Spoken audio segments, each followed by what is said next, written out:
Starting in Europe, arguably the greatest instance of community suffering during World War II was caused by the Holocaust. The victims of the Holocaust suffered as a result of Germany's fascist dictatorship, and the primary group that suffered were Jewish people. They were not the only targets, though, as many Romani and Sinti people were murdered during World War II.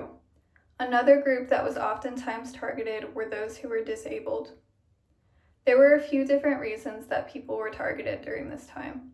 People of different races were classified as enemies to Hitler's goal of racial cohesion.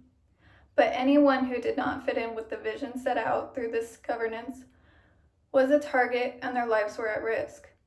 Between the start and end of World War II, Nazis killed 6 million Jews and millions of other civilians throughout Europe.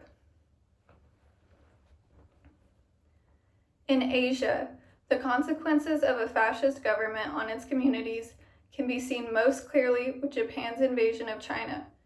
Early on, Japan exerted its control and attempted to extend its influence into Asia through the region of Manchuria.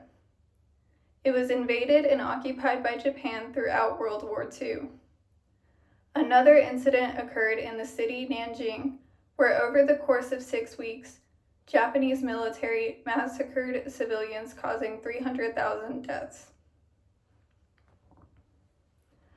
Understanding the scope of people affected all across the world allows us to better understand how these communities were affected both back then, but also today.